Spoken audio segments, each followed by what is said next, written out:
Not trying to kill the mood, but the woman I was going to marry left me out of nowhere, and I'm trying to avoid crashing out. Any advice? Should I turn to the church? Thanks for the stream. Sorry to hear that, man. Ultimate bullet dodged. I know that's really that's no consolation, but you have to look at it in the right way, otherwise you destroy yourself. It's important you don't let any bitches win by destroying yourself. You have to look at it this way, otherwise you slip into despair, which is a mortal sin.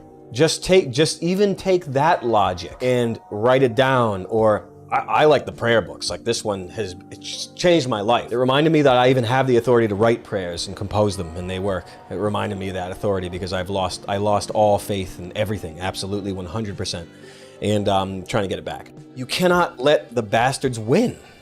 Don't let the bastards win. Don't let the bastards grind you down.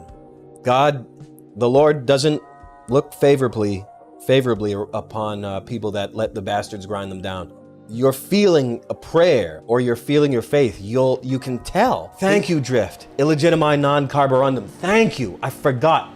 I was looking for that. I'm like, don't let the bastards grind you down. I'm like, remember that always, Mincy. I'm telling you. Clip this if you have to. Clip this for yourself if you have to.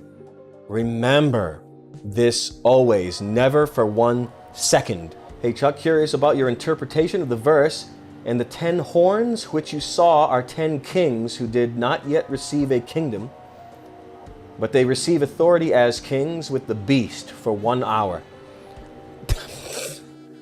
What the heck am I how the heck am I supposed to interpret that? There are some things that I have interpreted that I really, really like lately from Christ in perhaps Timothy? I don't remember. We're the first, I've done a couple of them, but the things were speaking to me, and I was receptive, and I was changing. These last few weeks I've changed, and I've building my faith back, you know what I mean? I mean, people could say all you need is the Lord's Prayer, and I understand that if you take it line by line and you really amplify with intention and faith what every line means, and you understand it and you put it out there, a variety of prayers. Because I found this was staggering me. These prayers were staggering me. Every day, I'm up in the morning with these before bed, and I'm feeling them. I'm feeling them. I'm not just reciting or repeating. I'm feeling them.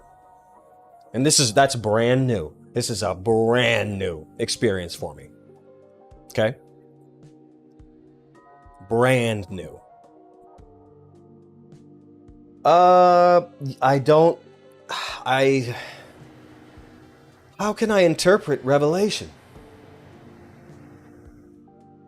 Defying fate, you can compare it to if you were to defy Kabbalistic, satanic, planetary powers. I just feel that astrology and the planetary bodies and the stars and the sign you're born under are fallen angels trying to interfere with your destiny. Does that make any sense? And it must be fought, like berserk, like you're saying. And we've gotten to that conversation about is there free will, and we are railing against astrology. Sure. But that does seem like fallen angel technology. Fallen angels are a lower order than men and women. You know, that's not a dig.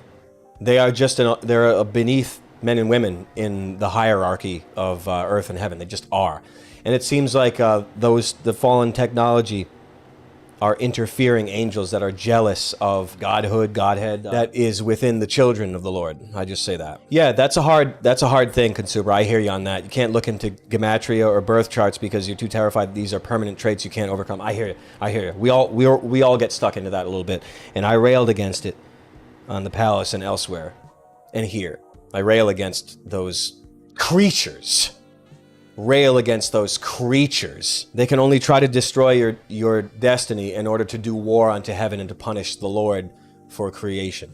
It's scary though, isn't it? It's kind of scary.